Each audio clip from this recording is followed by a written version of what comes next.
They're bringing drugs. They're bringing crime. They're rapists. I don't know if you call them people. In some cases, they're not people. These are animals, okay? Yo, DJ T. Let's kick 'em. Showtime. We're ice, ice, baby. Love me, girl. Ice, ice, baby. All right, stop.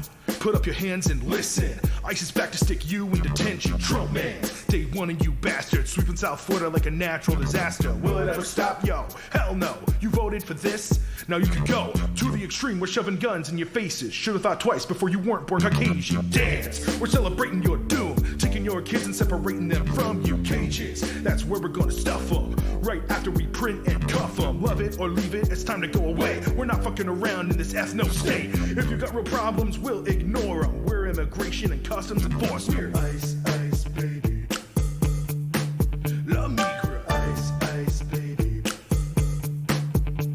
Now back with the homie Tom Homan. It's time to get that new trail of tears up flowing. Throwing mom and dad face down on the concrete. Killing your dreams like you live on Elm Street. No hope. Gonna send you all back. You better make sure all your bags are packed. If you got dignity, we'll ignore it. We're immigration and customs enforcement. We're ice, ice, baby. Love me, girl. Ice, ice, baby. Yo, man, get him out of here. Word to the Fuhrer. Ice, ice, baby. Go, go. Ice, ice, baby. Go, go. Ice, ice, baby. Go, go. Ice, ice, baby. Go. Well. Well. I smell a Grammy. It's been. Did he do a Ninja Turtles rap as well? Yes. We should do that. Go Ninja, go Ninja, go. Ninja, go. Except we're not saying Ninja. FBI, open up! Ay, Dios mío. So, we this is what happens. You give us a couple weeks off on Because Miami, and we come back guns a-blazing. So, on today's show, we'll be talking to a veteran South Florida immigration attorney because there's a lot of confusion Hi, Brittney. about who of, about who of our friends is going to be going adios. We'll also be talking to John Morgan, the legendary Florida attorney and a major duty Democratic fundraiser and donor, about how the Democrats could fuck up a 2-car funeral. And in the meantime, joining me live in studio is American citizen, radio personality, podcaster, comedian, and future handmaiden. Please welcome baby machine Brittney Brave. All right. Yeah. And then I even did the IUD, which I hated that thing, the little metal thing they put in your uterus, and it's how the Supreme Court tracks you. So no. Couldn't go to the beach in Miami without an old man coming by with a metal detector. He was like, "Beep, beep, oye, mami." Like, you know. I was like, "Hey, stop it, papi," you know. He was looking for gold, but all I had was copper. Hi, Billy. Oh. Hi, Brittney. Hi. What the hell are you doing here? I am here. I am here to hang out with you and commiserate about our terrible nation. And you know what? You women. Just always you women. bitching about something. I just always with the nagging and the whining and the bitching. And the Seriously. talking and the wanting fundamental my God. rights. Hang on. White man talking. Oh, White man I'm talking. sorry. Please. Come on, Cállate. We can say that now. So you're mean to tell me that I can't role play with my Hispanic boyfriends and be like, deport me, papi? Well, I don't think you're gonna have that problem. I I think he might. Your boyfriend may have that problem. I know, but that was part of it. That was the role reversal. I was like, you be the immigration officer, and I be the Trump worshipping Cuban citizen. Cuban Role play. Yeah, exactly. Actually, moving forward, This is when I do hook up with straight men, all of my wait. if and when you have questions. No, you keep unpeeling the onion. I'll go back later. Yeah, well, I'm saying that I don't know if I'm going to be able or strong enough to engage in the 4B movement, which is complete abstinence. But I will, moving forward, enforce that all straight men, the dirty talk in the bedroom needs to be historical and empowering for women. I don't want to be called baby or bitch or any. I want to be called Ruth Bader Ginsburg. My lady. I want you to pull my hair and call me Hillary Clinton and demand I show you the emails. Like, you know what I mean? Jesus Christ. Smack my ass and call me Nancy Pelosi. Okay, I'm sorry. I feel like we're getting a little sneak preview of the show this weekend. You have a show this weekend? Oh, Is that that's why you're in Miami? right. I forgot. My biggest show in Miami ever. Yes, I am headlining the Adrienne Arsht Center for Performing Arts. The first comedian to do it, a woman in Trump's America. I know, fucked up, but yeah. Can we still call it the Adrienne Arsht Center? I mean, we're going to put a woman's name on the building. I know she wrote one check for $30 million, by the way, Adrienne Arsht did. But is that still? Name it after Carollo? I think that maybe we should. Little Billy Corben. Maybe call it the Little Billy Corben Center. Hey. How about the Little Billy Corben Center? That sounded like John Arts. Morgan. That's hilarious. This is on your little Twitter account, Little Billy. Sweet. Yeah, seriously. I don't know what you're doing here because, as the mayor would say, in Miami, we are definitely not woke. No, everyone's pronoun is bro in Miami. Everybody's. By the way, bro, yes. By the way, this is because Miami has gone way unwoke. Mm-hmm. Now, I hope you're aware of that. Oh yeah, have you really? This is a fucking minefield of misogyny and racism and jingoism. Yeah. And like that's just the way it's going to be from now on. Well, I feel comfortable because I've been dealing with that since birth. So at least throw me something that feels familiar. Am I right? Okay. But yes, I'm at the Arsht Center this Saturday, November 23rd. First comedian to do it. Is that right? Yeah, first local comedian at least. They don't really do a lot of stand-up, and they reached out to me because I'm pretty sure all the You're the first local comedian to do Adrienne Arsht? Yeah, to headline their own night. Is that allowed? Is that for you to do Adrienne Arsht? Actually, after the election results, they tried to revoke the weekend, but I said I got too much invested in this. I will be checking voter registration at the door. No, I kid. Yeah, it's this Saturday, and it's a farewell show because I am moving back to New York City January 1st because I got to go somewhere where we can be gay and the cream pies are reversible. Oh, my God. And people are smart and literate. Reversible common sense. Reversible cream pies Exactly. is my new band. Yeah, that's actually what Eric Adams' platform was for. No, I'm kidding. Reversible cream pies actually sounds like somebody that would headline Coachella. That sounds like a band that would headline Coachella. Can you imagine that? Like we live in a world in which Eric Adams got indicted before Francis Suarez. Like, how is that even possible? That's well, I think Three Americas actually. Well, Three Americas. Yeah. Well, first he's a Democrat. Second. And I haven't been able to confirm this. I heard he's black. What? I think that might be why we were able to indict him earlier. Is that true? I just want to let everybody know I have a few black friends. I mean, so is that why he won? Is that why he won the race to indictment? Because it strikes me that they've done basically the same things. Like they're essentially like the same guy. I think Francis Suarez has a lot more outside employment and employers, but I don't really understand a street team how that. Yeah, street team. Yeah, say. Yeah, they put.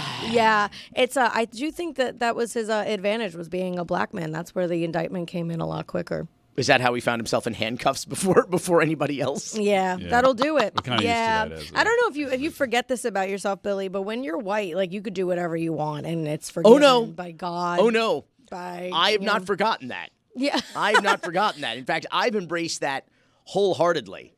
I mean, honestly, getting a tax cut and some of y'all deported. I mean, that's what I won this election. Don't have to worry about getting a ticket. Small.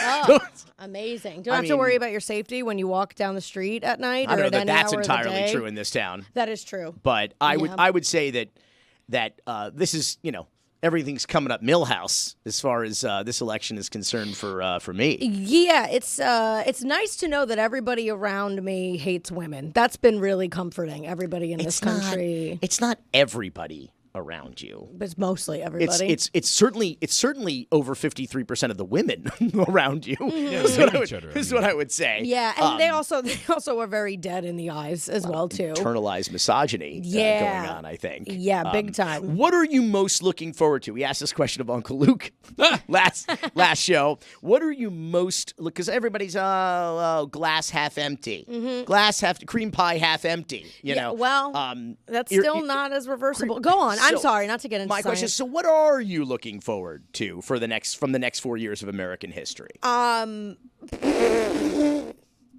just glad that didn't come out the other end. It did. What was that? It did. Roy, we need to clean up. What? No. Oh, no. Yeah, janitor for that. You know what I'm looking forward? You know what I'm most looking forward to? I was actually thinking about this. And this is the one upside to this election. I think we have a sound reason to refuse to ever engage in a group photo ever again. I'm not sitting in What does that mean? Because I can't take photos and be associated with people. I can't be standing next to people that voted my rights away. So, and I hate group photos. I hate group photos. I think they're cheesy after a comedy show, after an event, after a wedding, after a funeral, after an orgy. It's like, what do we need this for? After like riding Tower of Terror at Universal Studios. So I've always hated group photos, and now I have a reason for not engaging and for refusing them. I can say, I don't know who the fuck I'm standing next to, and I don't want people to assume I associate with them. I said it. Statistically speaking, though, you are going to be walking around, even in New York, by the way, walking around among people who, as you say, voted your rights away. What are you going to do about that? It's like almost, I don't know where the popular vote count is now. It's almost, 49 point something percent of the country. Well, so the thing is, I could just be myself more in New York. So even if I'm walking around people that didn't vote the way that I wanted them to, I can yell, I'm having a gay abortion with Joe Biden, and the way to get rid of it is the vaccine. And they're like, God, New York comedy's amazing. Like, it's just so, and it worst comes to worst, if I hate my life in New York, it's only a matter of time before a random man comes by and punches me in the face. I hope they bring that back. Take me out of my misery. I would think that anybody in this country, 100% of the country, would respect and admire Joe Biden impregnating you. I mean, at that age, being able to get it up. I mean, Robert De Niro. We can say that now. We'll be around. Robert De Niro did that, though, right? Robert De Niro just, like, knocked somebody up. Oh, Al Pacino. Al Pacino, that's who it is. I get my racist Italian uncles confused. Wait, who said? I'm just kidding. Who said they're racist? They're Italian. My uncle literally said the other day, and he thought he was being so woke and progressive when he said this about immigration. He goes, "Well, you can't deport everybody. It's like, who's gonna clean my house?" That's my uncle. His name is Vito. Those are the black jobs that Trump was talking about. That's going to be problematic, by the way. There's no doubt about it. I mean, the impact that immigration or mass deportations will have on the economy, will have on people's health. One thing we'll have is fewer fire alarms here in the middle of a podcast. Exactly. I think we got too woke, and I think immigrants keep pulling the fire alarm is what I think is happening. Yeah. We can say that now. There you go. Or women are pulling the fire alarm on this country, and they're like, "Get out." Harris brings a lot of great things to the table. Women, she'd be the best speaker on abortion, but is she the best messenger? Is she the best person? And for me, I don't think so. Every year people gather to play fantasy basketball or fantasy football or whatever. And if we're playing fantasy basketball, we would pick in 1 second, all of us probably, LeBron James. Well, we have that type of opportunity, but they seem to be squandering it by taking a lesser pick. And I don't like Who's your party's LeBron James then, John? Who would match that? Well, there's probably the LeBron James is retired. His name was Barack Obama. So that was our LeBron James, and Bill Clinton was our Michael Jordan. Those are once-in-a-generation players. But there are people like Andy Bashir from Kentucky, Shapiro from Pennsylvania, Kelly from Arizona, Whitmer, and even, Michelle Obama, if somebody wanted to see if she's up for it. Sports. Had to come up with a sports metaphor there, Roy. Who's the James Harden? We're gonna. Well, all these sports metaphors make my dumb lady brain hurt. Oh, right. Settle down, baby machine. So we can say that now. So I was going to actually. That was a flashback Friday, by the way. That was July 23rd of the year of our Lord 2024. That was Florida Attorney John Morgan really calling the game before it even started, correctly, no less. And I was going to introduce John as the one of the most famous lawyers in the South. But then I went to L.A. a few weeks ago, and sure as shit, I'm driving from LAX to my hotel, and what do I look out my goddamn window and see? A giant fucking Morgan & Morgan billboard right in Los Angeles. And I'm like, holy shit, I can't, 3,000 miles away. I can't escape this guy. Move over, Pitbull. It's the new Mr. Worldwide. Yeah, that's absolutely right. That's absolutely right. He's gone from actually, hang on. What area code are you in, John, right now?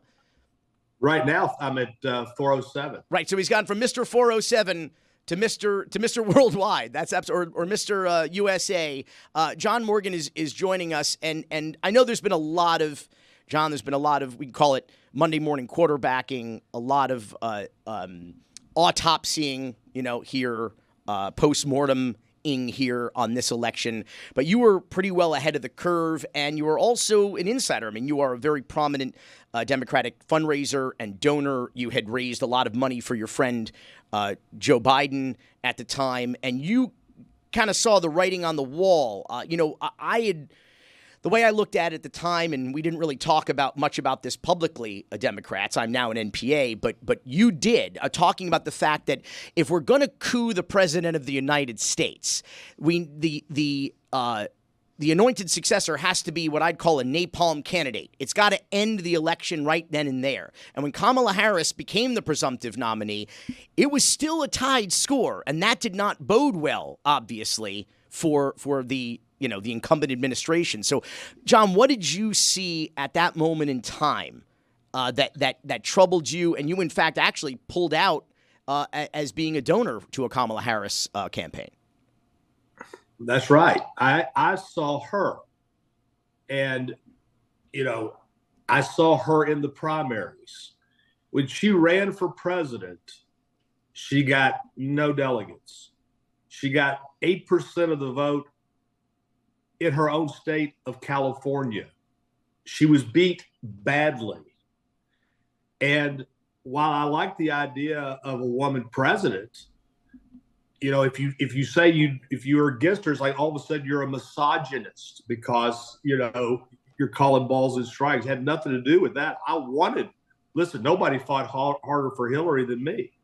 But I thought two things. One, I did not think that she would resonate to break through what had to be broke through, which was the independents. That's who elects people now. I mean, 35% of the voters are Republicans, 32% are Democrats, 34% are independents. That's the game. And most of those independents are really Republicans or Democrats. So they're really like 6%. I saw that. Plus, I didn't like the idea of running on this whole campaign of, let's protect democracy when we don't have an election to pick our own candidate. It was hypocritical. And you mean the lack of a Democratic primary?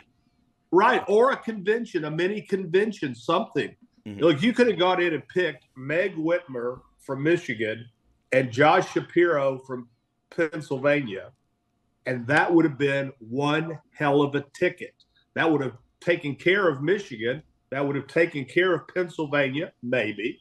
And if you save Wisconsin, you may be okay. But they didn't do that. Not only did they not do that, I believe she picked the guy from Minnesota because she didn't want to be challenged by somebody sharp like the guy from Pennsylvania. So, in business, a lot of times businesses go down A's hire B's because they're intimidated by A's, and then B's hire C's. To build a great company, A's have to hire A's, hire people better than you, smarter than you, make you better. She got this, high school assistant coach who didn't even carry his own district in Minnesota. I mean, look, I know my high school assistant coaches, and I don't see them as vice president. So you were talking, of course, about Michigan Governor. Walz. Before about Michigan Governor Gretchen Whitmer and Tim Walz, the governor of Minnesota, who was, of course, Kamala Harris's running mate. I want to, get to the nitty gritty here. I mean, I feel that in all honesty, Joe Biden probably would have won at least Pennsylvania. I'm thinking Joe Biden probably performs better than Kamala Harris performs if he made it to the finish line here. But I mean, I just really thought that everybody talking about how, like, oh, the vice president is next in line. Oh, how can we leapfrog a woman of color? And I'm like, first of all, the vice president is not next in line, okay? Is not the presumptive nominee. And I'll tell you how I know. 2016 is how I know. Because Joe Biden didn't run for president in 2016. And had he run for president in 2016, we probably wouldn't be having this conversation because he would have won, okay, in 2016 against Donald Trump. And it strikes me, and I feel like we have to have this conversation quite openly because, Brittney, let me just tell you, you as a young woman in America, you can be anything you want to be, dream big, grow up, and you can do anything except be president. Let's be perfectly real about this because it was 2016 all over again, but worse. They're like, we're not just going to nominate Hillary Clinton, we're going to nominate a woman of color in this country. And I have to say it because we can say that now. I mean, this just seemed like doomed. She didn't stand a chance. Doomed from the start. And I mean, what do you think, John? 100%. Look, I think what happened is we know what happened. Pelosi thought there was going to be a convention. Obama did not endorse her for 5 days. Here's the dirty little secret. Obama didn't want her. Obama didn't want her. He didn't want her. Pelosi didn't want her. But Biden, I believe, and look, I'm going to be at the White House tomorrow for a dinner. I think Biden was pissed that he was pushed out, and he said, fuck you. And when he said, fuck you, there's Harris. And Obama waited for 5 days, and then all of a sudden everybody had to coalesce around her because they're running out of time. And there's something, with Harris, it looked like, here's how the election went. People who voted for Harris were voting against Trump. People who voted for Trump were voting for Trump.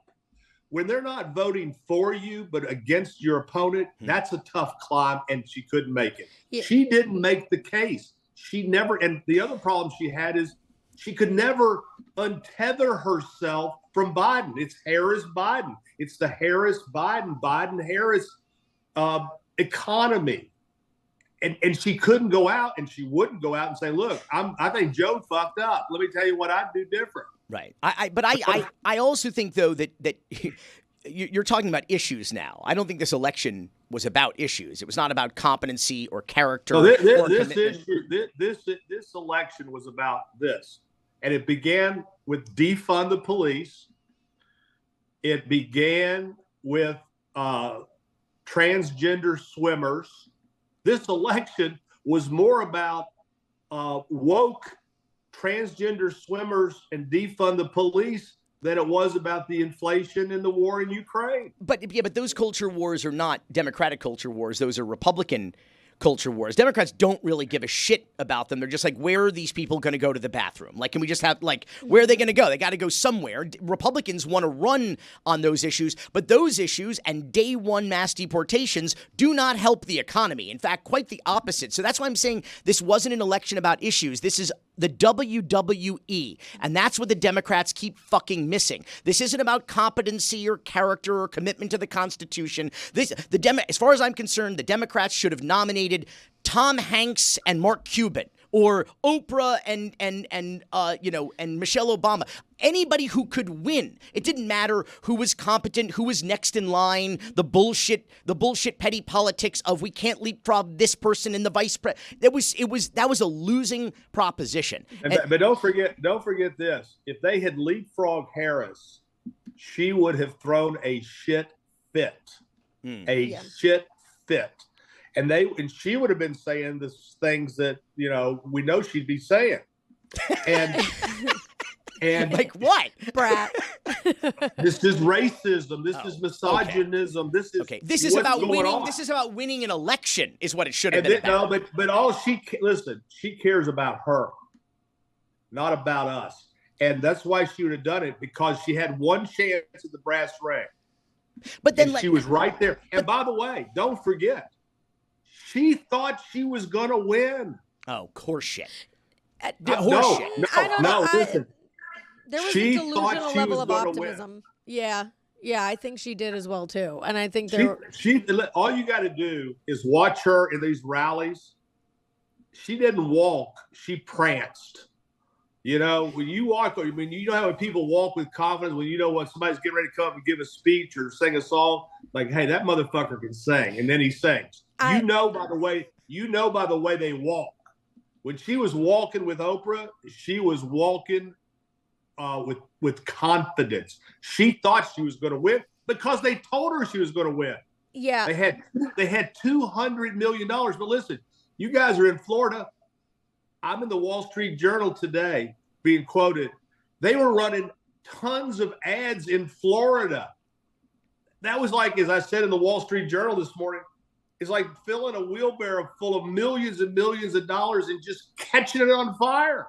I mean, Trump was not going to lose Florida. He won by 13 effing points. But who was buying these ads? Who was running this campaign? There needs to be a colonoscopy on the waist and the polling. How about an audit? And an audit. There needs to be. You know, people are writing me about should there be a class action. I own ClassAction.com. I've been getting inquiries from class. And they end up with $20 million in debt at the end of a $2 billion campaign. Jesus. Yeah. How can that be? I'll tell you how it can be. Will you pay Oprah's production company $2.5 million for the production? When you pay to put her on the Sphere in Nevada, when you spend tens and tens of millions of dollars in Florida, look, the messaging was they never fought back about that. The most effective ad that Trump had was the transgender ad, and they never pushed back on that. I talked to Bill Clinton about that. He said they've got to answer it. They never did. They never did. And that ad ran 60% of the time because that pisses people off. Why does it piss? People don't care about transgender. Look, whoever you are is who you are and who you should be. But parents believe it's unfair for a biological male to be playing with their girls and competing with their girls. There's a unfairness, and it resonated with the voters. Yeah, I would agree. And I think that's like one of the main criticisms I heard as well, too, is her emphasis on social issues versus real issues. But to your point about everybody internally and everybody around her really thinking that she was going to win the election, a friend of mine who works in politics and is a Democrat and was a big Harris supporter, I had asked her, I said, how are you feeling going into this election? And she said she was at a Harris Waltz rally in D.C. the day before, and she said, oh my God, the energy was amazing there.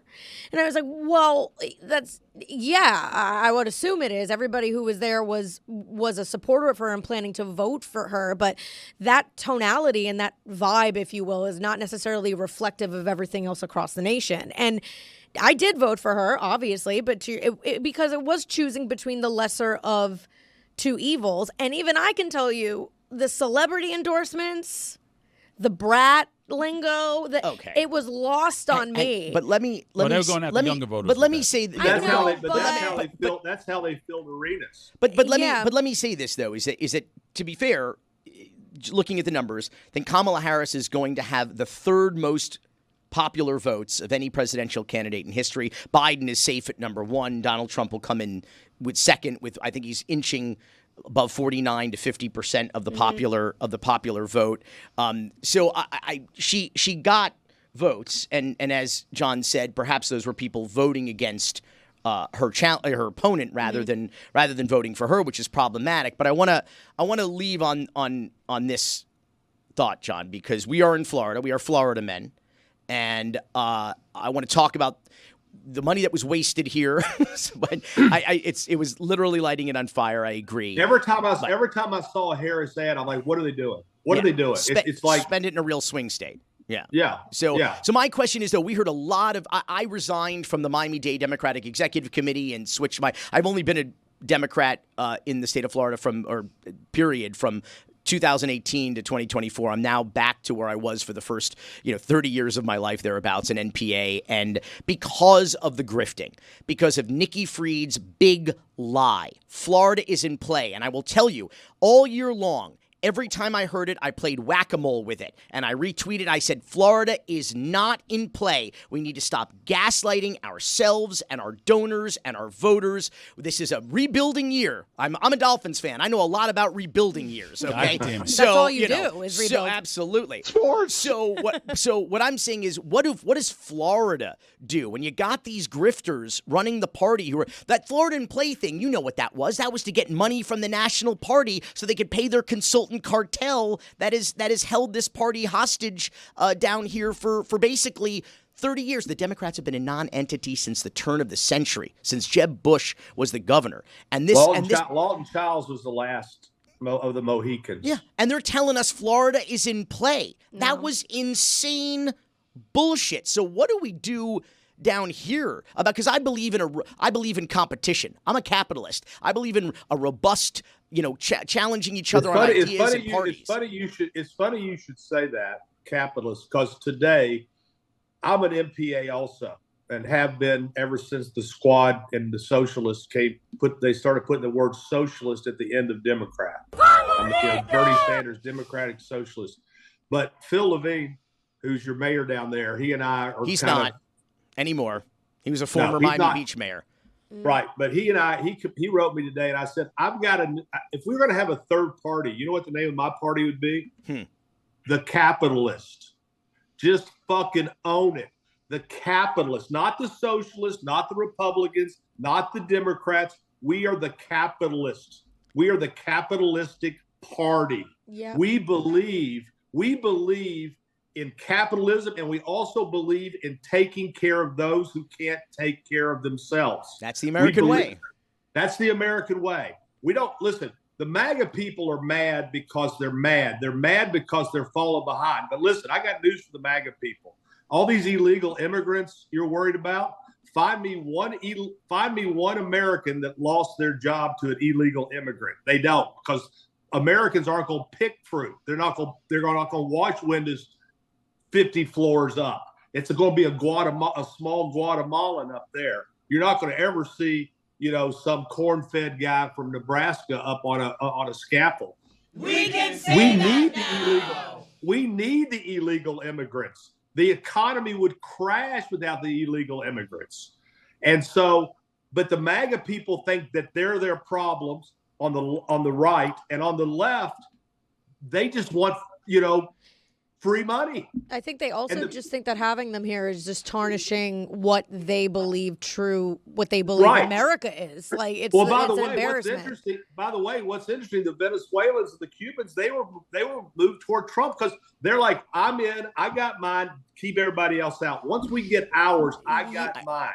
And so I understand the frustration. I don't know the actual solution. But, we need these 13 illegals to do the work that will not be done by Americans. They'll be done by Mexicans. They'll be done by, the lady who takes care of my place is from El Salvador. She's here legally, so they don't need to send ICE up here. And she is a... I'm on my way. We have a narc here in the studio. Yeah. Yeah. So, but... they're not going to get rid of them. They're going to go through and make a lot of eye watch. There's not going to be a wall. They're not going to get rid of them because guess what?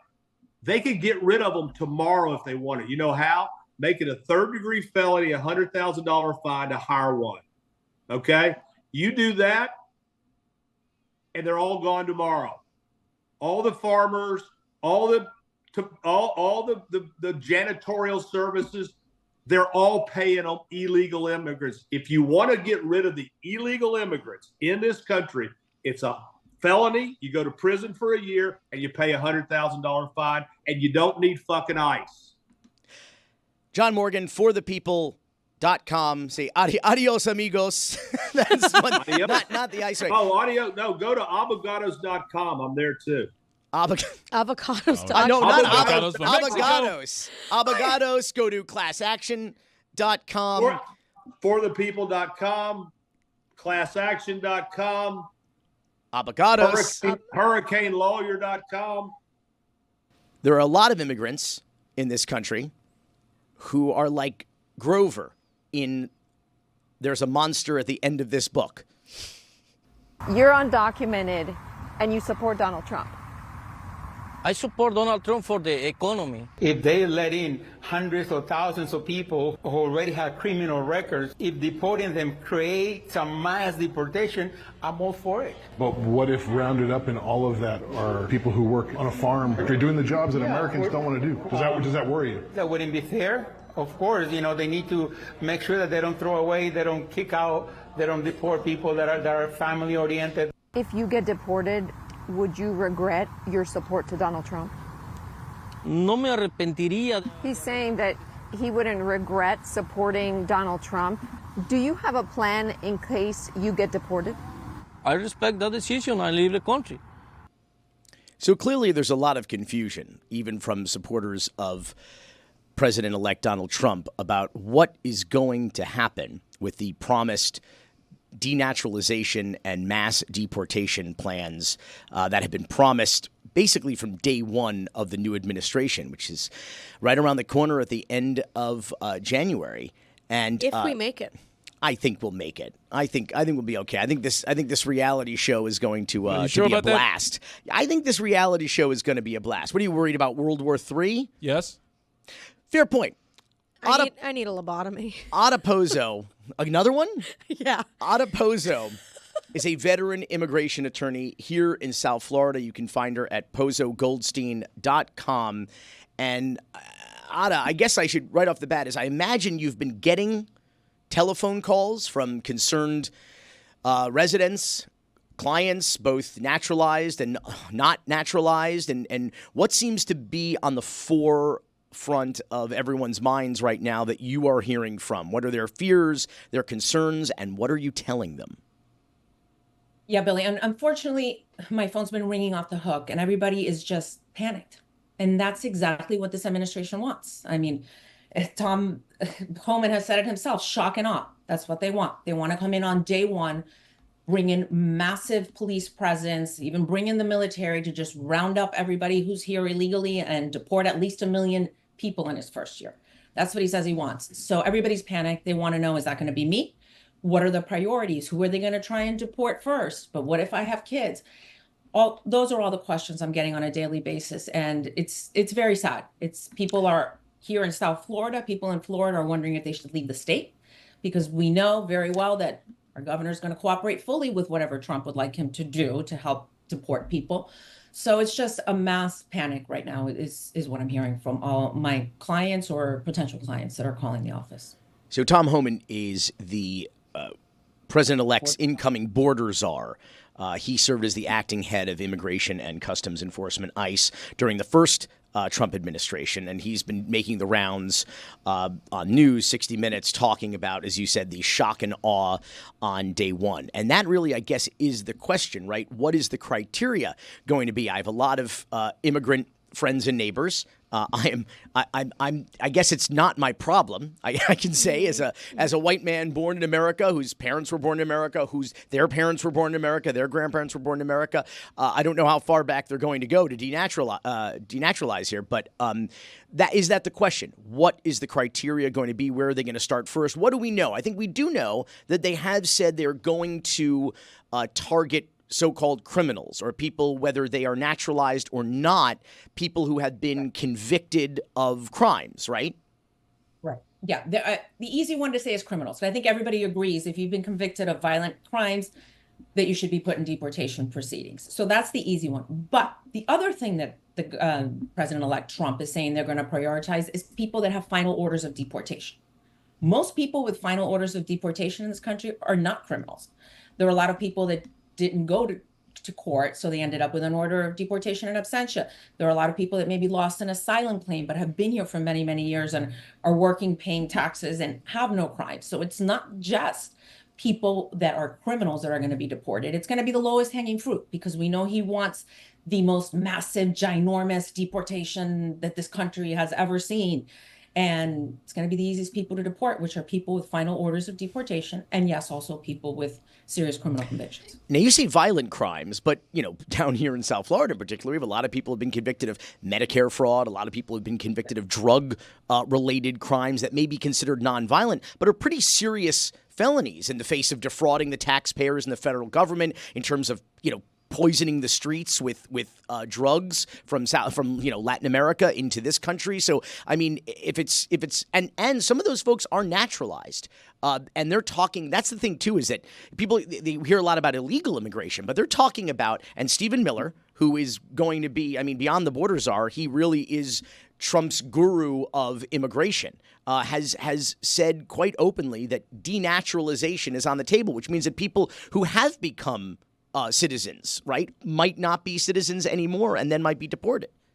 Yes. We saw this in a smaller scale during Trump's first administration. It was Operation Second Look, where they went back into the naturalization applications of people and see if there was any kind of fraud that was committed. And they tried to denaturalize people. Didn't get very far, but they've promised it. This time it's going to be Operation Second Look, turbocharged. Is the term that they use, that they're really going to go after people to try and see if, for example, when on that citizenship application, when people apply to naturalize it, ask if you've ever committed a crime for which you have not been arrested. People answer no. A couple of years later, they maybe get convicted of a crime, and it turns out that they were involved in that scheme before they naturalized. That would be grounds to denaturalize someone. But the whole process is in a federal court. This isn't something Trump can come in and say, you're denaturalized. There is a process in federal court. And this process, though, has no right to counsel. So if you get put in a denaturalization process and you can't afford an attorney, good luck. You're going to have to represent yourself against the United States government trying to take away your citizenship. So that's what we're going to be. It appears like as if he's just going to do whatever he can to meet this quota of deporting 1 million Americans, or 1 million. Self-quota. It's a self-made quota. Self-made quota, right? So per usual, he's going to make up all of his own rules. I think if you look at day one of the previous Trump administration with the Muslim ban, it was like chaos.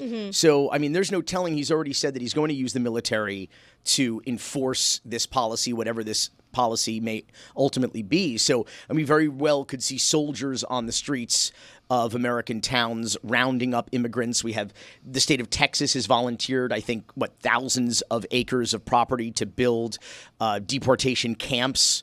A place for people to go and think and really concentrate at these camps. If you think about it. Really, you call them even concentration camps, if you think about it. And so, Ada, where do we just keep talking about where do we begin? But they've already said that TPS is also, TPS is a policy that Congress created back in, I think, 1990 for temporary protective status. It's a humanitarian effort for people whose countries are in tumult, of which there are countless, Haiti among them. And so people feel that, people are not going to be protected anymore by these laws. And I'm kind of wondering, though, about the Cuban Adjustment Act. A lot of my Cuban friends feel that they are safe from these policies. And I have to wonder, we talked about Stephen Miller, who of course is Donald kind of the has been an authority on immigration policy for Donald Trump through all these years. Katie Miller,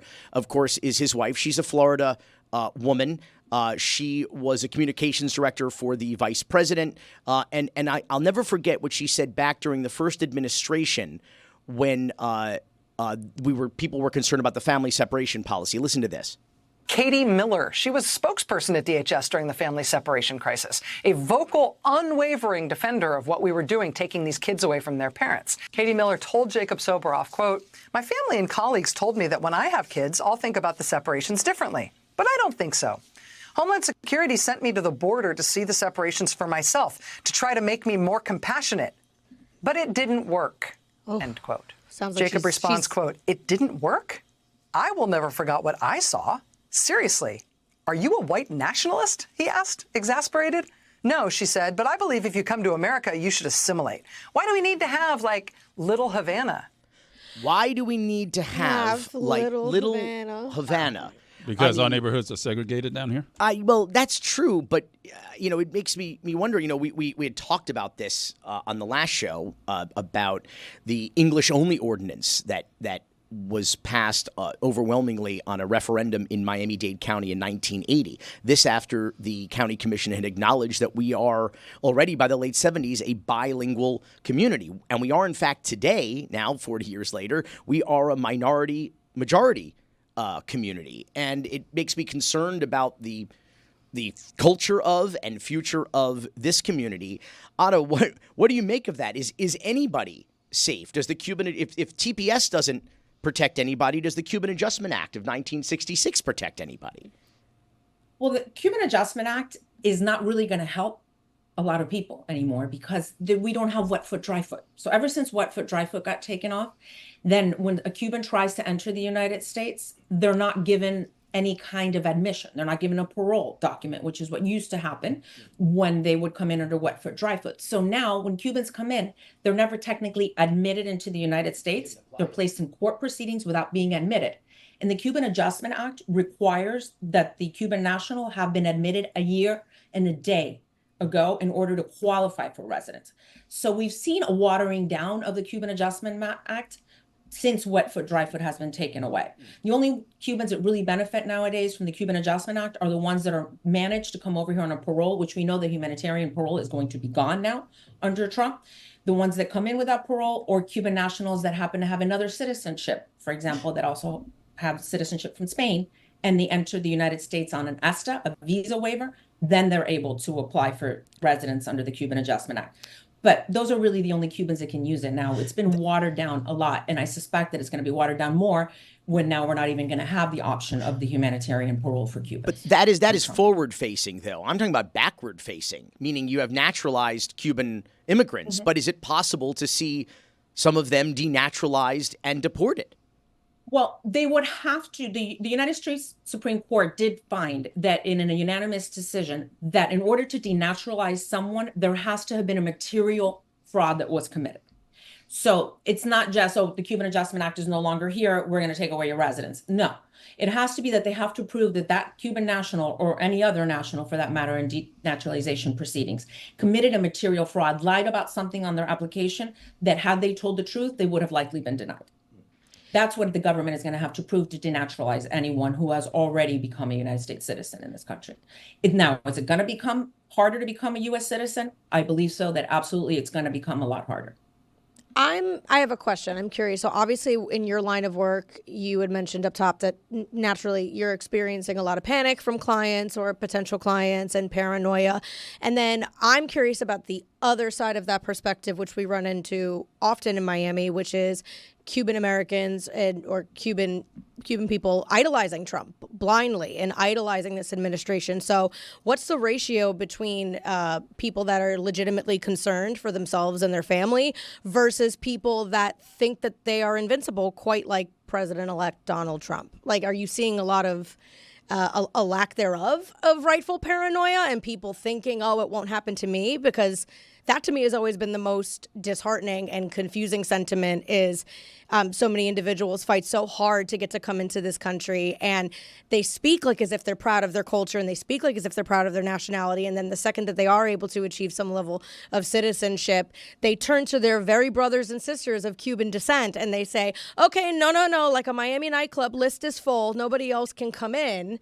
You know, so I'm wondering, obviously you're seeing the panic, but are you seeing the Delulu, for lack of a better term? I think I saw a lot more of the Delulu before the elections. I think now that plans are becoming clearer, people are starting to go, oh, wait a minute. We messed around and now we're going to find out. I mean, I've had people sitting in my office before, a couple, where the husband is a United States citizen, the wife is undocumented. And I tell them, look, we have to, things are probably going to change with the election. So you might want to file now in the election. If Trump doesn't win, I'm leaving. I'm like, well, no, I don't mean that they're going to change and make it easier for your undocumented wife. Oh, well, no. She's married to me, so everything's going to be fine. There still is a lot of that level of Delulu, as you say. But I think that the more and more we start seeing the videos of the military or law enforcement, ICE agents, and people getting picked up and families getting separated, I think that that's going to go away pretty quickly. If Trump doesn't win, I'm leaving voluntarily. Now, if Trump does win, I may be leaving involuntarily. Wild times coming up, and the busy season for you, Ada. Go to Ada. You can find Ada at pozogoldstein.com. I know a lot of people out there are gonna need some help, and better to basically get your consult on now. Yeah. than later. Can you help me relocate to Italy? I've been Can I go with saving. you? Yeah, absolutely.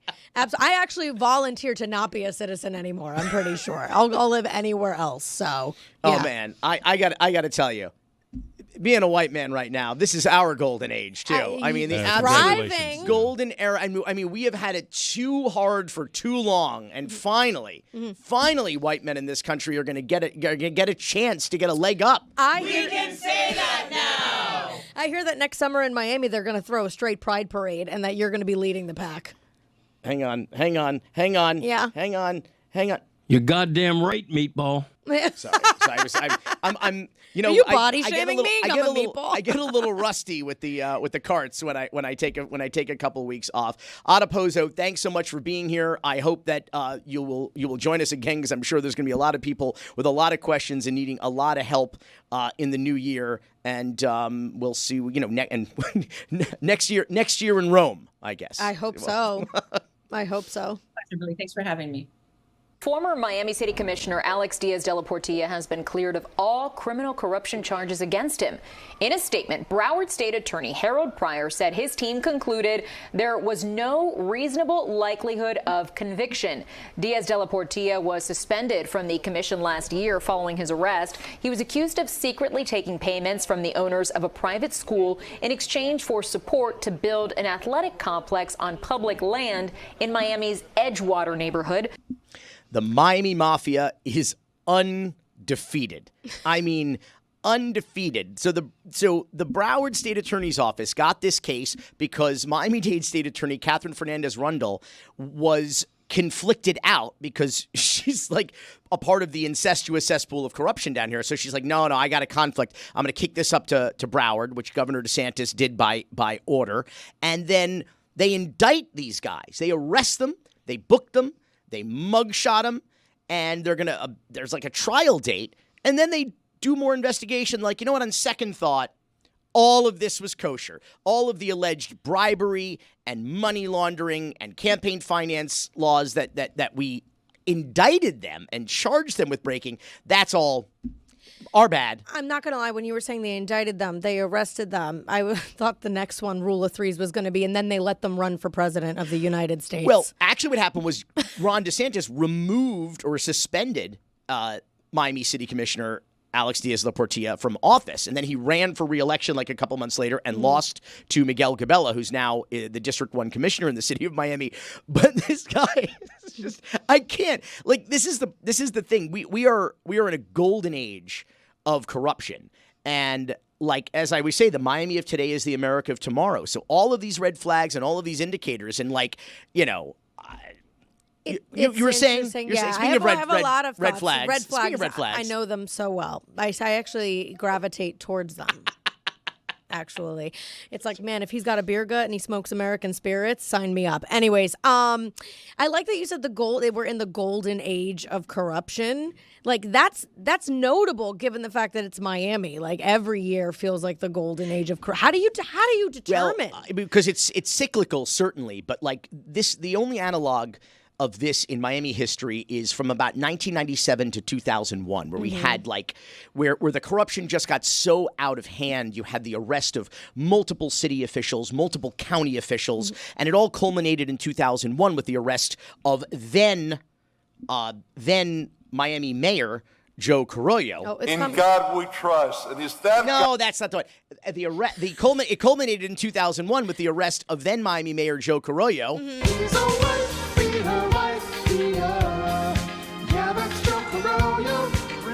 That on domestic violence charges. You need this. You need a Grammy. I mean, the musical. I need an enema. You need you and me both. You need a Grammy. The musical commentary is A+. You're goddamn right, meatball. Okay, Sorry I about feel that like you again. keep body I know. shaming Sorry, me with that sorry, that's meatball. not what that. It's because I'm Italian and a legal midget. That's rude. So okay. Here's the thing, though, about that 97 to 2001 era. People were arrested. People were convicted. Some people weren't. But the most important thing is that law enforcement did their job. Now there are no checks and balances. Now somebody gets arrested and the state attorney's office, the prosecutor's like, oh, no, our bad. They're actually cool. Everything they did was everything we said that they did that was illegal. Everything we described as bribery and money laundering. Psych. Like, we're just playing. Every time you walk into the office, they're like, it's opposite day. So this is the problem. So when you say, like, how can you tell this is the golden age of corruption in Miami? It's because of the lack of accountability. That's the major difference now than I think ever before, because we did see people not only indicted, but we didn't see the charges dropped. We saw cases either end in guilty pleas or in convictions. And now what we're seeing is the very people who are supposed to be holding these folks accountable in law enforcement, in the state attorney's offices, they're just like fucking up and sort of acknowledging that they're fucking up. They're aware of it. Yeah, it's by the way, if these guys did nothing illegal, how did they get arrested? How did they get indicted? How did they get charged? Like, that's you sound like me after I left my very abusive ex, and everyone was like, "Is he really that bad of a guy?" I was like, he did get arrested. You do have to do something bad sometimes to get arrested. But that's Miami. Like, that's the relationship here. This is a very abusive, I feel, relationship where the government really does victimize its residents, and they weaponize government to victimize the residents, and then the police and prosecutors go, that's kosher. Yeah, well, I mean, I think that they're trying to set a precedent of a lack of accountability because it's only a matter of time before their own transgressions rise to the surface. And here's the thing about that. We've been talking about the Floridification of America. Miami and the Florida of today is the America of tomorrow. And we're kind of ahead of the curve. Full Florida. We're going full Florida. It's T.D. Ullman, the Magic City. Rest in peace, T.D. Ullman. Like, that's where, like, the concept of the Miami of today is the America of tomorrow comes from. That every challenge we'll face or crisis that will befall us as a nation in the years or even decades to come all happened in Florida, and particularly South Florida. We're the guinea pig. First, already. Right. Already. And we export the fuckery nationwide. And we really have this time. But Florida, or I should say America's getting a little less Florida this week when Matt Gaetz announced that he is that he's withdrawing his name from contention as United States Attorney General. Gracias, Matt Gaetz. Which I, for one, am kind of bummed about. Yeah, you were bummed. Roy and I got the news in real time, and we felt like we manifested it because we were just talking a whole bunch of shit about him. You fuck ups. I know. Yes. Again, like I said, a black man and a white, young, bicurious woman. Just fucking up the country. Fucking up the country. Trump is right. We need to be deported. But we were celebrating, and then Billy. We can say that now. We can say whatever we want now. God damn right, meatball. That's right. Damn it. At least call me marinara like the other girls. Because you're spicy. Because I'm spicy. Thank you. That spicy is like a euphemism for bitch. But I apologize. I'm sorry. No, I accept. We can say that now. But I don't apologize. We were rejoicing, and Billy walks in, and Billy's much smarter than I am, and Billy goes, "No, just whiter and penis-seer." Which equals smarter and superior. Goddamn right. Yeah. And he walks in and he goes, this is bad because if you thought he was terrible, it's about to get worse. Yeah, but it's not only that it's all downhill from Matt Gaetz. Is that, like, Matt Gaetz is fun. Like, this is a reality show president. We're getting a reality show administration. He's fun. I mean, He's at this a pedophile. point, if you're a criminal at this point, one of two things is happening. You're getting deported or you're going to join the administration. And I don't know. I think there's, as Uncle Luke would say, like, grab the popcorn. Like, this is what the voters wanted, and this is what we shall get. I have to say, whoever the casting director for this season of America is deserves an Emmy. I love it. Crushing it. I just love it. I just heard, too, that Trump is going to create the Department of Vibes and appoint P. Diddy as the social chair. Grab the baby oil, Roy. Oh, please. We have some in the closet. And I think the right. Department of Interior might be J.D. Vance, sponsored by El Dorado Furniture.